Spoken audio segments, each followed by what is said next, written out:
à Dieu. Gloire à Dieu. Alors je voudrais commencer en faisant un petit appel. On fait souvent les appels à la fin, mais je voudrais faire un petit appel. Est-ce que vous pouvez répondre pour Dieu? Répondre pour Dieu. Quels sont ceux aujourd'hui qui se retrouvent un petit peu comme un désert tout sec, où il n'y a pas beaucoup de bénédiction, où il n'y a pas beaucoup d'eau? Levez la main. Faites-le comme un appel devant le Seigneur. Allez-y, levez-vous. Le Seigneur est vous dans cette soirée. Le Seigneur est vous dans cette soirée.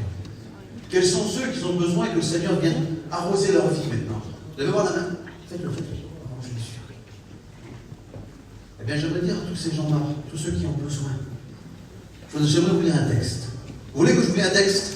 Amen. On fait la première ensemble.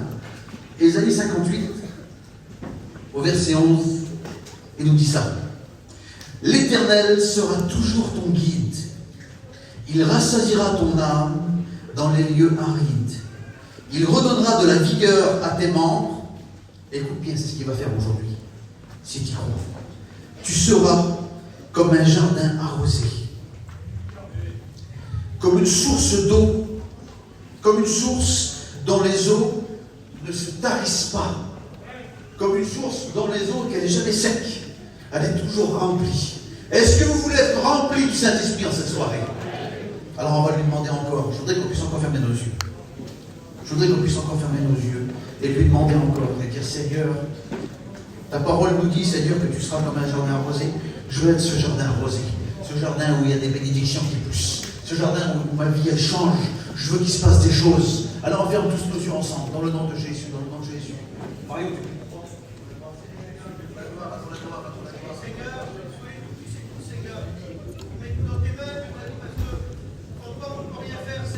C'est toi qui fais toutes choses. Tu te glorifies même.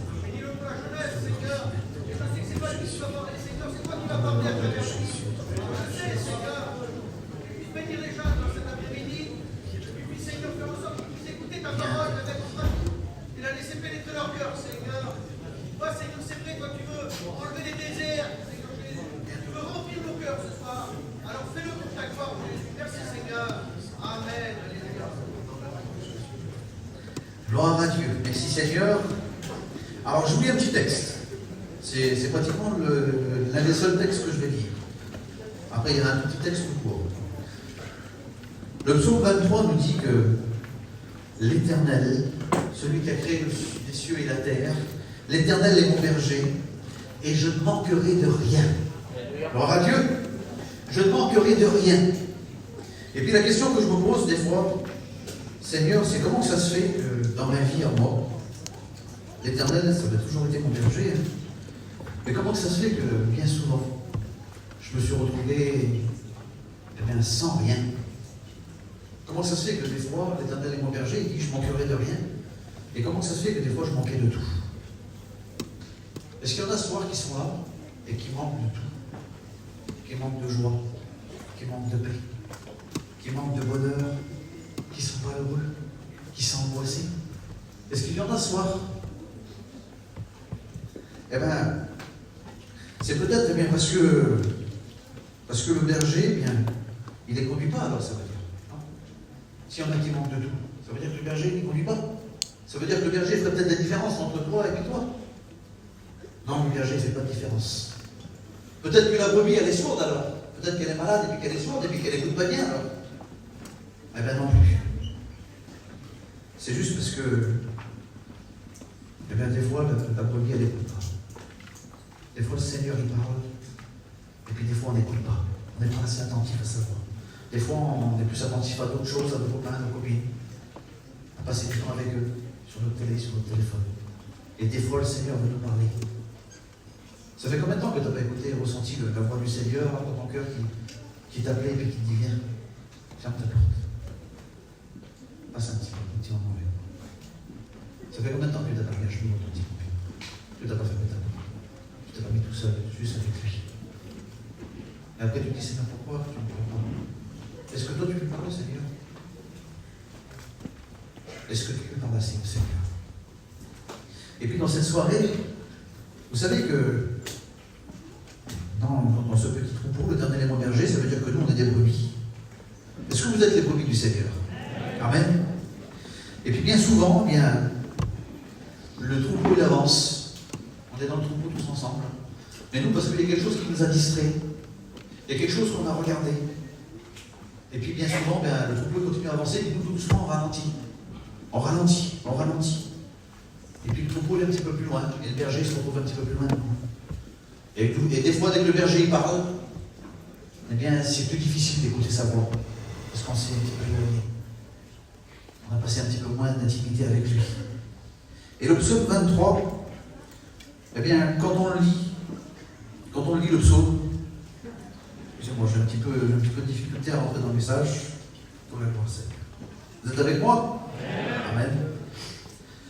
Eh bien, bien souvent, quand la brebis est partie un petit peu plus loin, quand on est parti un petit peu plus loin, eh bien, à ce moment-là, le texte, eh bien, il est tout envers. Eh bien, l'Éternel est mon berger, oui, mais des fois, je manque de tout. Il ne me fait pas reposer dans des verts pâturages. Il ne dirige pas mon âme près des eaux paisibles. Il ne restaure pas mon âme. Alors, si le berger il est un petit peu plus loin. Il ne me conduit pas dans les sentiers de la justice, non. Et quand je marche dans la vallée de l'ombre de la mort, eh bien, je crains tout. Parce que j'ai des craintes. Parce que je ne suis pas à la hauteur. Parce que j'ai plein de défauts. Et puis je crains tout parce que Seigneur, tu n'es plus avec moi. Ou plutôt, parce que je ne suis plus avec toi. Et puis, tu ne vois pas même d'huile ma tête, et ma coupe ne déborde pas, Seigneur. Et puis, dans cette soirée, je ne sais pas ton cœur, moi. Mais le mot que j'ai sur mon cœur, là, c'est que le Seigneur voudrait restaurer ton cœur. Il voudrait te restaurer. Il voudrait rebâtir tout ce que le diable a pris dans ton cœur et dans ta vie. Et puis, quand le berger, il avance, eh bien, j'aimerais vous dire que nous, aujourd'hui, là, il faut qu'on se laisse conduire par le berger. Gloire à Dieu. Et puis un jour, je regardais la télé, et puis écoutez, j'ai vu quelque chose de vraiment particulier à la télé. Pendant qu'il y avait des gens qui marchaient, eh bien, ils ont aperçu quelque chose d'inhabituel. Dans un espèce de petit buisson comme ça. Écoutez, ils ont vu, au milieu des épines et des petits buissons, ils ont vu quelque chose qui bougeait. Ils ont vu quelque chose qui bougeait dans ce petit buisson là. Il y avait un animal, mais une sorte d'animal qu'ils n'avaient jamais vu. Quelque chose qu'ils n'avaient jamais vu encore. Et quand ils se sont approchés là, ils ont vu un animal qui était tout déformé. Ils ont vu un animal qui était tout bizarre, qu'ils n'avaient jamais vu ça de leur vie. Tellement qu'il était bizarre cet animal. Il était tout déformé. Et puis ils ont mis beaucoup de temps, quelques minutes avant de voir quelle sorte d'animal c'était. Tellement qu'il était déformé cet animal, tellement qu'il était bizarre. Et est-ce que vous voulez savoir c'était quoi comme sorte d'animal? Est-ce que vous voulez savoir qu'est-ce qu'ils en trouvaient? C'était quoi cette sorte d'animal? Quand j'ai vu cette petite histoire là, eh bien c'était une brebis. C'était une brebis. C'était une brebis, puis un jour le berger, bien, il était avec son petit troupeau, il nourrissait ses brebis. Et pendant que le berger marchait, tous les brebis le suivaient. Et là, à ce moment-là, là, il y a une des brebis. On ne sait pas pourquoi, mais elle s'est égarée. La brebis, elle s'est égarée. S'il vous plaît, sur au fond, là-bas, vous pouvez faire un petit peu moins de bruit. Chut. À la buvette, là-bas, s'il vous plaît, faites un petit peu moins de bruit. Et là, la petite brebis, elle s'est égarée. Elle s'est égarée. Et elle n'a plus retrouvé son chemin. Et pendant longtemps, cette petite brebis, elle a marché tout seul. Elle a marché tout seul. Elle a continué à marcher. Elle a continué, on va dire, d'aller à la réunion, à faire ses petits efforts. Mais elle était tout seule. Et puis cette petite brebis, là, eh bien, elle allait là où elle voulait. Vu que le berger, il était passé, et puis qu'elle était partie. Elle allait où elle voulait. Elle agissait comme elle voulait, cette petite brebis. Elle agissait comme elle voulait. Il n'y a plus rien qui l'abusait. Elle faisait ce qu'elle voulait. De sa vie, de son corps, de son âme. Elle faisait ce qu'elle voulait. Elle se nourrissait de ce qu'elle voulait, cette petite brebis. Et elle faisait vraiment tout ce qu'elle voulait. Et pendant un temps, mais tout allait bien pour elle, hein, pour la petite brebis. Pendant un temps, tout allait bien, tout était merveilleux. La vie était belle. Elle faisait toujours partie de ce troupeau, mais elle n'était plus là. Et vous savez que dans la Bible, ça me rappelle vraiment quelque chose, cette petite histoire. Dans la Bible, eh bien, il y a 3 petites histoires, le fils prodigue, la brebis perdue, la drachme perdue. C'est pratiquement exactement la même chose que cette petite histoire. Et les 3 histoires sont la même en fait. Les trois histoires, c'est la même chose. Mais vous savez pourquoi que Jésus parle de ces 3 histoires? Est-ce que vous voulez savoir pourquoi Jésus parle de ces 3 histoires? Parce que Jésus, il était à table avec des brebis qui étaient perdues. Il était à table avec des brebis qui étaient perdues. La Bible me dit dans Luc 15 que tous les publicains et les gens de mauvaise vie s'approchaient de Jésus pour l'entendre. Et la Bible me dit qu'il était à table et il mangeait avec eux. Frères et sœurs, vous savez c'est quoi un publicain? Est-ce que vous savez c'est quoi un publicain? Un publicain, c'était des juifs. C'était comme des chrétiens, on va dire. Qu'eux, ils faisaient leur vie à leur manière. Et puis, ils servaient un petit peu l'ennemi. Ils travaillaient un petit peu pour l'ennemi. Et puis, c'est comme si ils avaient renié leur famille, en fait. Et puis, ils étaient rejetés de tout le monde, les publicains. Mais Jésus, il mangeait avec eux, alors. Et puis, écoutez, Jésus, il mangeait avec les gens de mauvaise vie. Vous savez, c'est quoi les gens de mauvaise vie? Les gens de mauvaise vie, c'est les pécheurs les plus graves. Les péchés les plus graves. Les péchés les plus sales. Vous savez, ceux qu'on n'ose pas dire. Tous ces pécheurs, tous ces femmes pécheresses, c'était ça. Tous ces pécheurs. Et puis Jésus, il était assis avec tous ces gens-là. Les pécheurs, ceux qui avaient un petit peu fait beaucoup de mal, ceux que leur cœur était devenu comme une poubelle, qu'ils avaient rempli tout rempli de mauvaises choses dans leur cœur. Jésus était assis et il mangeait avec eux. Vous voulez savoir pourquoi Jésus mangeait avec eux? Mais comment c'est possible que Jésus mange avec ces gens-là? Vous voulez savoir pourquoi Jésus mangeait avec eux? Parce que Jésus les aimait. Et c'est pour ça que Jésus parle de cette petite histoire. Il parle de la brebis qui était perdue. Jésus dit qu'il veut que tu reviennes. Il parle de la drachme qui est perdue. Toi qui es chrétien, tu as perdu quelque chose dans ta maison. La prière, la lecture. Il veut que tu reviennes. Il parle du fils qui est perdu. Celui qui s'est égaré. Et c'est pour ça que Jésus parlait de ça.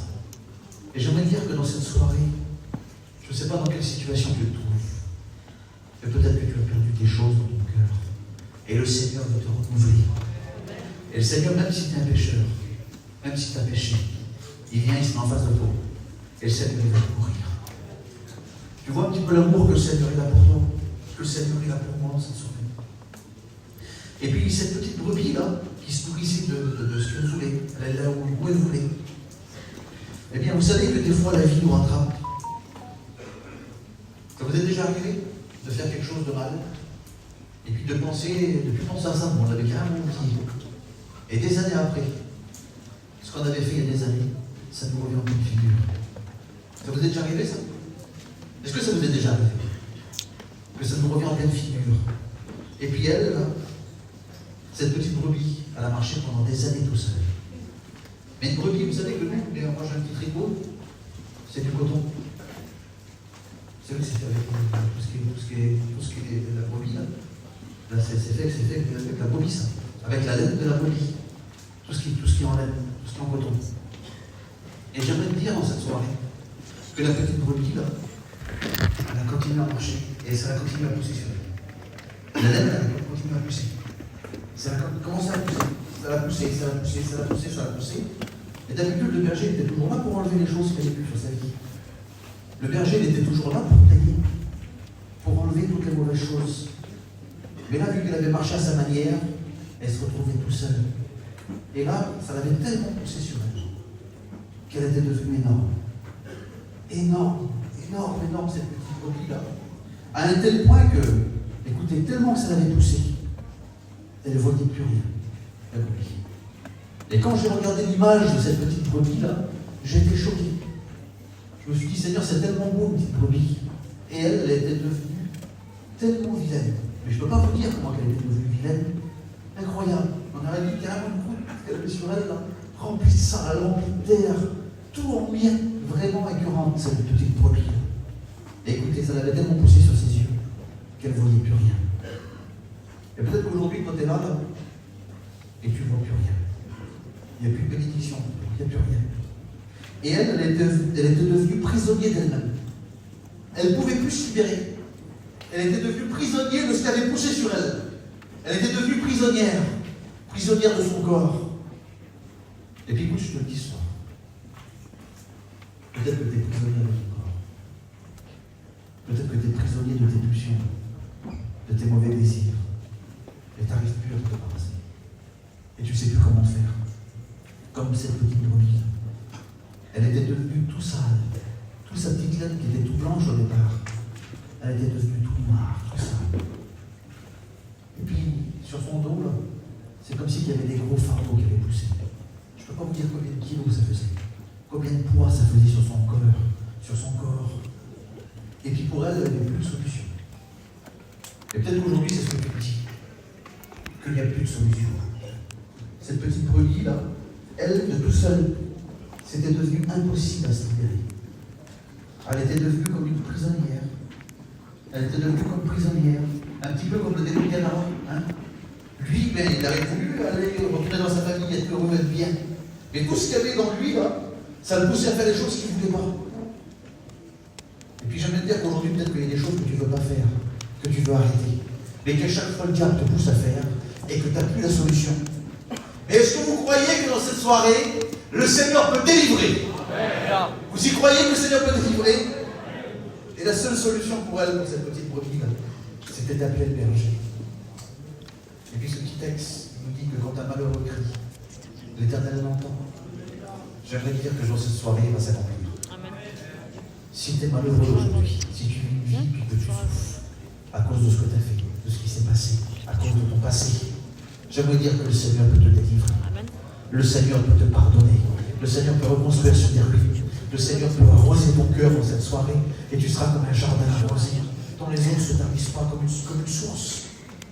Et puis là, le petit berger, là, ils sont venus à cette petite brebis. Pas gloire à Dieu. Quelle bonne nouvelle. Elle, la petite brebis, elle a écouté une voix qu'elle connaissait avant. Alors on connaît une voix qu'elle connaissait. Le berger s'est approché. Et puis là, le berger, il a venu là. Et puis il est venu avec ce ciseau là. Et puis, tout doucement, il a commencé à enlever les fardeaux qu'il y avait sur cette petite brebis. Et pas gloire à Dieu. Et puis là, cette petite brebis là, à cause des fardeaux là, en vrai, elle allait plus où elle voulait, au fil du temps. Elle n'agissait plus comme elle voulait. Elle mangeait plus ce qu'elle voulait, elle ne pouvait plus faire ce qu'elle voulait. Elle ne pouvait plus faire ce qu'elle voulait parce que le diable là, avait tellement mis des fardeaux sur son cœur qu'il n'y avait plus rien qui la rassasiait. Il n'y avait plus rien. Et elle était prise dans les petits buissons. Et le berger s'est approché, puis il a commencé à enlever. Puis vous savez ce qu'il lui a redonné, le berger? Il est venu, puis il a commencé à tailler devant ses yeux. Et le berger, il est venu, puis il lui a redonné la vue. La Bible me dit que le Seigneur, il est venu pour redonner la vie aux aveugles. Ça fait peut-être trop longtemps que le diable est aveugle avec ton téléphone, avec les mauvaises choses. Ça fait trop longtemps que tu es aveugle. Le Seigneur veut tout enlever. Le Seigneur veut les enlever de tes yeux. Et puis il a commencé à, doucement, plus il enlevait, plus elle se libérait. Il a commencé à tailler ici, il a taillé sur ses pattes. Il a commencé à enlever sur son dos. Et cette petite brebis qui était devenue immense, tout vilaine, là, elle a commencé à être toute propre. C'est possible ça. Le berger, il a commencé à la laver. Et puis il lui a donné un vêtement tout blanc. Mais un zèbre, une brebis, ça n'a pas de vêtement blanc. Tu sais comment il a fait pour lui redonner un vêtement blanc? Eh bien, plus il enlevait, en dessous toute la crasse, en dessous toutes les mauvaises choses, quand il enlevait là, c'était tout blanc en dessous. Les choses que nous on ne voyait pas, on voyait que la crasse. Peut-être que les gens ne voyaient que la crasse sur ta vie, que les saletés que tu as fait. Mais le Seigneur, lui, il ne voit pas que la saleté, hein. Il voit le vêtement blanc en dessous. Il voit que lui, par son sang, il peut te laver. Que par son sang, il peut te délivrer de tous tes fardeaux. Et puis comme il a enlevé là, il a enlevé. Et puis écoutez, ça m'a fait penser à un texte. Je ne peux pas vous dire comment ça m'a fait penser à un texte. comme il l'a enlevé là, la petite brebis là, ça y est, c'était fini. Elle était redevenue tout blanche, tout belle là. Et quand elle s'est levée là, elle a commencé à sauter. Elle n'était plus habituée à marcher libre. Et puis elle a commencé à courir, à sauter. Pareil que dans la Bible, il se leva, il marcha sautant et louant Dieu. Pareil que dans la Bible, identiquement pareil. Et puis cette petite brebis-là a retrouvé le petit troupeau. Et puis quand on l'a retrouvé, frères et sœurs, quand on a revu cette petite brebis, on ne faisait plus la différence avec les brebis. On ne pensait plus à son passé. On ne pensait plus à ces quelques années de souffrance qu'elle avait vécues tout seule. Et puis j'aimerais qu'on puisse en mesure. Écoutez, c'est le petit mot que cette année sur mon cœur. Je ne vais pas essayer de broder pour essayer de faire plus longtemps ou de faire plus beau. Simplement, le petit mot que le Seigneur a mis sur mon cœur cette soirée. C'est que tu es une brebis aujourd'hui. Et peut-être que tu es une brebis qui a besoin d'être soignée. Peut-être que des loups sont venus et ils ont commencé à faire du mal. Tu as peut-être des blessures. Tu as peut-être des comme cette petite brebis.